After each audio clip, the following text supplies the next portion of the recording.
Occasion ఏదైనా location ఎక్కడైనా తెలుగువారి వేడుక అంటే ఆలివ్ మిఠాయి ఉండాల్సిందే. పహల్గాం ఉగ్రదాడి తర్వాత భారత ప్రభుత్వం యాక్షన్ మొదలుపెట్టింది. దానిలో భాగంగా ఇండియాలో ఉన్నటువంటి పాకిస్తానీలందరినీ కూడా తిరిగి వారి దేశానికి పంపించేటువంటి ప్రయత్నం చేస్తుంది. దీనిలో భాగంగా ఏ వీసాల వాళ్ళు ఇక్కడికి రావడం జరిగింది, ఎంతకాలం నుంచి ఇక్కడ ఉండడం జరిగింది, దీనికి సంబంధించి ఆరా తీస్తున్నారు అధికారులు. దీంట్లో హైదరాబాద్లో ఉన్నటువంటి పాకిస్తానీల సంగతి కూడా ఇప్పుడు బయటపడడం జరిగింది. లాంగ్ టర్మ్, షార్ట్ టర్మ్ వీసాల ద్వారా ఇక్కడ ఉన్నటువంటి ముస్లింల సంఖ్య 230 వరకు హైదరాబాద్లో ఉందంటూ కూడా అధికారులు చెప్తున్నారు. దీంట్లో ఒక వ్యక్తి ఎలాంటి వీసా లేకుండా అక్రమంగా కూడా చొరబడ్డట్టుగా కూడా చెప్తున్నారు. అసలు ఎంతమంది పాకిస్తానీలు ఇక్కడ ఉన్నారు, ఎందుకు వచ్చారు, ఎంతకాలంగా ఇంకేమైనా అక్రమ వలసదారులు ఇక్కడ ఉన్నారా, మొత్తం ఓవరాల్గా దీనికి సంబంధించి మనం మాట్లాడదాం. మనతో పాటు ముస్లిమ్స్ మత పెద్దలు మైనార్టీ పరిరక్షణ కమిటీ నేత ఫారూక్ షుబ్లీ గారు ఉన్నారు. ఫారూక్ గారు నమస్తే అండి. నమస్తే అండి. సో ఇప్పుడు పోలీసుల ఎంక్వైరీలో మొత్తం 230 పాకిస్తానీలు మన హైదరాబాద్లో ఉన్నట్టుగా కూడా నోటీస్ చేశారు. దాంట్లో ఒక వ్యక్తి నేపాల్ మీద నుంచి అక్రమంగా చొరబడ్డట్టుగా కూడా చెప్తున్నారు. సో ఎంతకాలం వీళ్ళందరూ ఇంకా ఇంత సంఖ్య ఇంతే ఉందంటారా, ఇంకా ఇల్లీగల్గా ఇంకెక్కువ ఉండొచ్చు అనుకోవచ్చా మనం? అంటే ఒకటి మన సోదరు ఇక్కడ మనం చెప్పాల్సింది ఏంటంటే, వాళ్ళు ఇల్లీగల్ గా ఎలా వచ్చారు, ఎంత సెక్యూరిటీ ల్యాబ్స్ ఉంటే వస్తారు, ఇది ఇక్కడ గమనించాల్సినటువంటి అంశం. ఎందుకంటే అసలు మన దేశంలోకి అలాగా రావటం ఎంతవరకు సమంజసం? ఇప్పుడు ఉన్నటువంటి సిచ్యువేషన్స్ లో ఇవన్నీ కూడాను బయటపడుతున్నాయి, బానే ఉంది. కానీ ఏ రకంగా మనం సమర్థించగలం చెప్పండి? 100% దేశం యొక్క సెక్యూరిటీ అంశం వస్తే కనుక అందులో ఎవరైనా కానీ ఒకటే, వాళ్ళు ఏ రకంగా వచ్చారు, ఎలా వచ్చారు, ఎవరు సహకరించారు, అన్ని విషయాలు కూడాను బయటికి రావాల్సినటువంటి అంశం ఉంది. ఖచ్చితంగా ఇప్పుడు 230 మంది అంటే దాంట్లోంచి ఒకడు మాత్రమే ఇల్లీగల్ గా ఉన్నారు అంటున్నారు. ఆ ఇల్లీగల్ గా అతను ఎలా వచ్చాడు ఏంటి అనేది మనం ఎంక్వైరీలోనే బయటపడుతుంది అది ఖచ్చితంగా. సో అలాగే ఇప్పుడున్నటువంటి ఉద్రిక్త పరిస్థితి నేపథ్యంలో కొంతమంది చెప్తున్నారు, మేము ఇక్కడే ఉంటాం. పాకిస్తాన్ నుంచి వచ్చినటువంటి వ్యక్తులు కూడా మేము ఇక్కడే ఉంటాం, తిరిగి అక్కడికి వెళ్ళలేము, మమ్మల్ని ఉంచండి రిక్వెస్ట్ చేస్తున్నటువంటి ఘటనలు కూడా కొన్ని జరుగుతున్నట్టు తెలుస్తుంది. జైపూర్లో కూడా కొంతమంది అక్కడి నుంచి వచ్చినటువంటి పాకిస్తాన్ నుంచి వచ్చినటువంటి హిందువులు కొంతమంది ఉంటే, ముస్లిమ్స్ కూడా కొంతమంది ఉన్నారు. వివిధ కారణాల రీత్యా భర్త ఉండడం లేకుంటే భార్య కోసం వచ్చినటువంటి వ్యక్తులు ఉండడం, అలాంటి వాళ్ళు రిక్వెస్ట్ చేస్తున్నారు ఇక్కడే ఉంటామని చెప్పేసి ప్రభుత్వాన్ని. ఎలా చూడొచ్చు అంటారు దీన్ని? ఇది ఈ పాకిస్తాన్ యొక్క ఈ దుశ్చర్యలు ఇలాగే కనుక కొనసాగుతుంటే కనుక ఏదో ఒక రోజు వస్తుంది, యావత్తు పాకిస్తాన్ ప్రజలందరూ కూడాను మేము ఇంకా మా వల్ల కాదు, ఈ ప్రభుత్వంను దాని తర్వాత అక్కడ ఉన్నటువంటి ఏదైతే ఆర్మీ ఉందో వీళ్ళిద్దరు కూడాను ఒకళ్ళు కొట్టుకొని సావడమే సరిపోతూ ఉంటుంది. అక్కడ మనకు అందరికీ తెలిసిందే ఎవరిపై చేయి సాధించాలి అని చెప్పేసి. కాబట్టి సామాన్య ప్రజలు ఏంటంటే ఎన్ని రోజులు ఇవన్నీ భరిస్తారు? ఏదో రోజు వచ్చినా రావచ్చు, మనం ఆశ్చర్యపోవాల్సిన అవసరం లేదు. ధన్మని చెప్పేసి అసలు ఇదంతా వద్దు, మేము భారతదేశంలోనే మేము కలిసిపోతాము అని చెప్పినా గానీ ఆశ్చర్యపడాల్సిన అవసరం లేదు. ఎందుకంటే భారతదేశంలో ఇక్కడ ఉన్నటువంటి స్వతంత్ర స్వేచ్ఛాభావి ఇక్కడ ఉంది అన్న సంగతి వారికి కూడాను అర్థమై ఉంటుంది. ఇక్కడికి వచ్చి చాలా హ్యాపీగా వాళ్ళు లైఫ్ లీడ్ చేస్తున్నారు అని చెప్పేసి ఆ రకంగా వాళ్ళు కూడా చెప్పుండొచ్చు. ఫారూక్ గారు, అలాగే పాత బస్తీలో ఇలా రోహింగ్యాలు కానీ పాకిస్తాన్ నుంచి వచ్చేటువంటి అక్రమ వలసదారులకు కానీ షెల్టర్ ఇప్పించేటువంటి అవకాశం ఏమన్నా ఉందా కొంతమంది వ్యక్తులు ఓల్డ్ సిటీ వేదికగా? ఎందుకంటే ఇప్పటికీ ఓల్డ్ సిటీలో అనేక కార్యక్రమాలు జరుగుతాయని బయట టాక్ ఉంది. ఎందుకంటే అక్కడ లోపలికి కూడా వెళ్ళలేని కొన్ని గల్లీలు కూడా ఉంటాయని చెప్తూ ఉంటారు బయట. ఇవన్నీ ఇవన్నీ కూడాను ఒకప్పటి మాటలు. ఇప్పుడు మొత్తం కూడాను కంప్లీట్ గా డిజిటలైజ్ అయిపోయినటువంటి ప్రపంచం ఒకటి. రెండోది రోహింగ్యాల అంశం వచ్చేటప్పటికి ఏంటంటే, రోహింగ్యాలకి ఒక ప్రత్యేకమైనటువంటి వారికి ఒక గుర్తింపు కార్డు ఒకటి ఇక్కడ ప్రభుత్వం అనేది ఏర్పాటు చేస్తుంది. వాళ్ళ దగ్గర ఇక్కడ ఉన్నటువంటి సిటిజన్షిప్ ఉండకపోవచ్చు వాళ్ళ దగ్గర. కానీ వాళ్ళు కొన్ని బేస్ క్యాంప్స్ ఉన్నాయి. ఆ క్యాంప్స్ లో వాళ్ళు జీవిస్తారు, అంటే ఒక సెకండ్ గ్రేడ్ సిటిజన్ గా వాళ్ళు జీవనం కొనసాగుతున్నారు. దాని మీద ప్రభుత్వం ఒక డిసిషన్ ఒకటి తీసుకోవాలి. ఆ డిసిషన్ తీసుకున్న తర్వాత దాన్ని బట్టి ఎలాగా వాళ్ళు దాన్ని ఏమంటారు ఇక్కడ ఉంచాలా లేకపోతే పంపించేయాలా, ఏం చేయాలనేది అది ప్రభుత్వం నిర్ణయంపై ఆధారపడి ఉంటుంది. రైట్. ఇదిలా ఉంటే మరొక వైపు అటు పాకిస్తాన్ బార్డర్లో కానీ ఇండియా బార్డర్లో కానీ యుద్ధ మేఘాలు కమ్ముకున్న సంగతి మనం చూస్తున్నాం. స్టిల్ ఇప్పటికీ అక్కడ ఉన్న మంత్రులు కానీ, నిన్న పీపీపీ పార్టీకి సంబంధించిన బిల్వాలు భుట్టో కానీ, అణుబాంబులు మా దగ్గర 130 ఉన్నాయి, భారత్ అంత చూస్తామని ఒకరు, ఇంకొకరు నెత్తురు బారిస్తాం సింధు నదిలో అని ఇంకొకరు రకరకాల ప్రేరేపణలు ఇంకా పేలుతున్నటువంటి పరిస్థితి. పిచ్చి కుక్క కరిస్తే ఎలా ఉంటుందండి పరిస్థితి, అలాగే ఉంది పాకిస్తాన్ పరిస్థితి. ప్రజెంట్ మనం ఇక్కడ గమనించాల్సిన అంశం ఏంటంటే అరిచే కుక్క మొరిగే కుక్క కరవదు అన్న సంగతి మనం గమనించాలి. ఇప్పుడు వాళ్ళ దగ్గర నిజంగా అంత సినిమా ఉంటే కనుక ఇటువంటి ఆ పిచ్చి పనులు ఇటువంటి పిచ్చి పనులు చేయరు. ఏదున్నా కానీ స్ట్రైట్ 1 to 1 వచ్చి తేల్చుకుంటారు.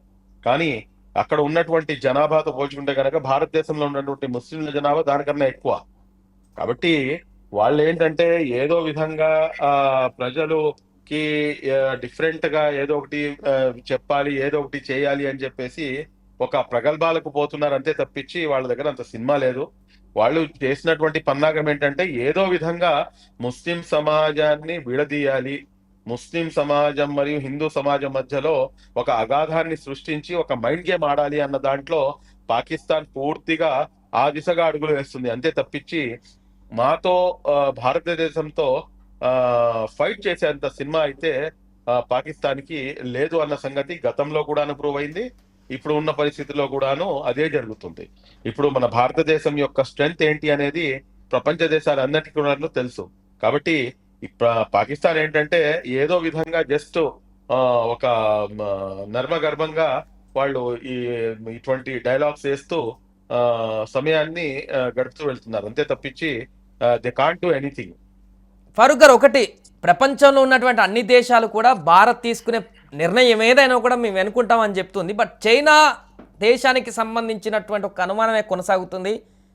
ఉగ్రదాడి ఖండించినప్పటికీ కూడా యుద్ధం మొదలైతే చైనా ఎలాంటి బుసలు కొట్టేటువంటి అవకాశం ఉంది పాక్ ఇండియా యుద్ధానికి సంబంధించి? అవునండి, దానికి అవకాశం ఎవరు ఇచ్చారు? దానికి అవకాశం మనమే కదా కల్పించింది. ఇప్పుడు చైనా మా భూభాగాన్ని ఆక్రమించుకొని ఉంది. అది నిజమా కాదా? అది నిజము. మరి అలాంటప్పుడు దానిపై మనం ఎటువంటి చర్యలు తీసుకున్నాం ఇప్పటిదాకా?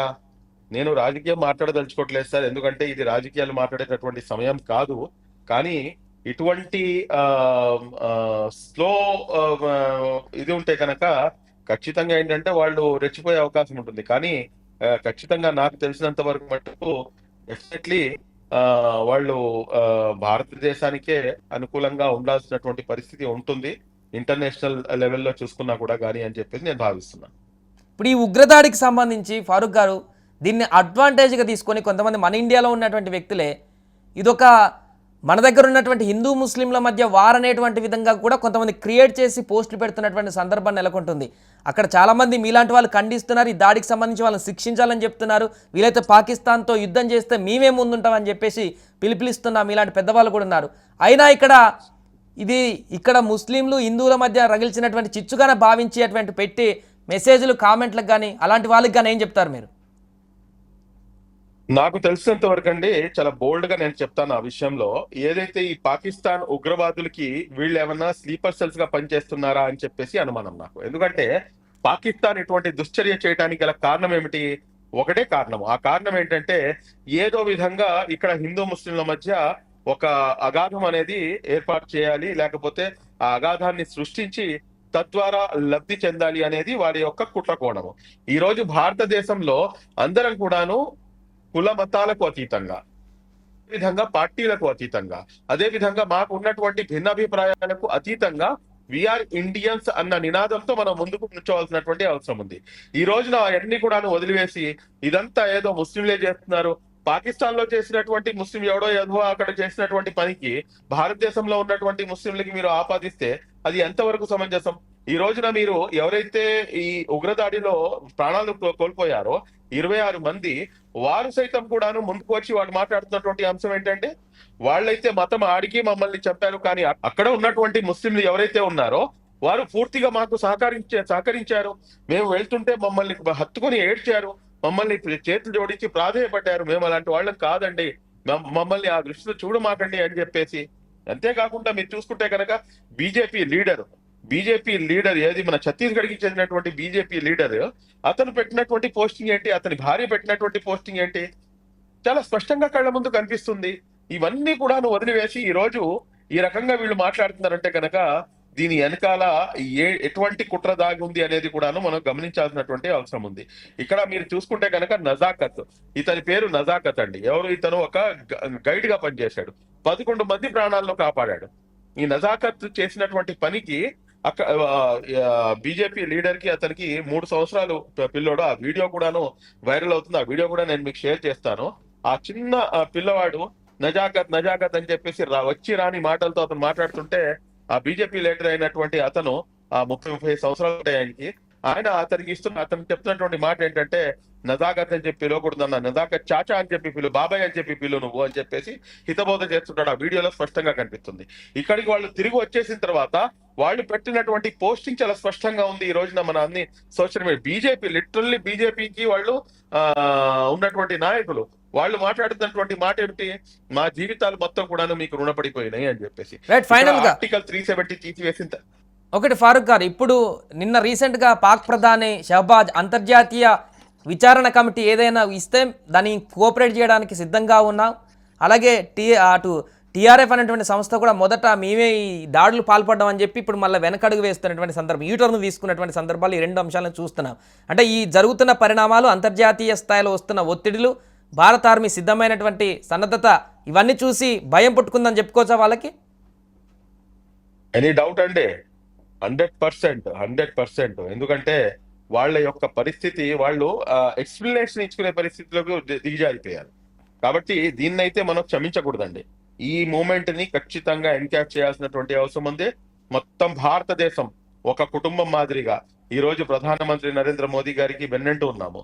మాకు అనేకమైనటువంటి ఏమంటారు డిఫరెన్స్ ఆఫ్ ఒపీనియన్స్ ఉండవచ్చు, కానీ ఈ అంశంలో వచ్చేటప్పటికి కంప్లీట్ గా భారతదేశంలో ఉన్నటువంటి 140 కోట్ల మంది ప్రజలందరూ కూడాను ఒక తాటి మీదకి వచ్చి నరేంద్ర మోదీ గారికి బాసటగా ఉంటారు. ఆయన తీసుకున్నటువంటి నిర్ణయమే తుది నిర్ణయము. ఖచ్చితంగా పాకిస్తాన్ కి ఒక మంచి గుణపాఠం నేర్పించాల్సినటువంటి అవసరం ఎంతైనా ఉంది.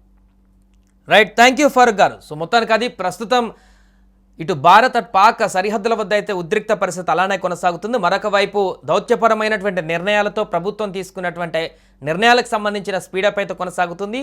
పాకిస్తానీలు ఎవరైతే ఇండియాలో ఇంకా ఉన్నారో, డెడ్ లైన్ దాటిపోతున్నా కూడా ఉన్నటువంటి వారందరినీ కూడా ఏరిపారేసేటువంటి దిశగా అధికారులు సెర్చ్ ఆపరేషన్ కొనసాగిస్తున్నారు. అంటే ఇన్ టైంలో వెళ్లాల్సిన వాళ్ళు ఇంకా వెళ్లకుండా ఎవరున్నారు, లేకుంటే లీగల్గా రానటువంటి వాళ్ళు ఇంకెవరున్నారు, అక్రమంగా చొరబడ్డ వాళ్ళు, వారందరినీ కూడా అన్వేషిస్తున్నారు. అన్ని స్టేట్లలో కూడా ఇదే రకమైనటువంటి పరిస్థితి కొనసాగుతుంది. ఏదేమైనా కూడా ఇది రాను రోజుల్లో ఇంకే రకమైనటువంటి పరిస్థితికి దారితీస్తుందో చూడాలి. సుమన్ టీవీలో మీ పర్సనల్ అండ్ బిజినెస్ ప్రమోషన్స్ కోసం కింది నెంబర్కి కాంటాక్ట్ చేయండి.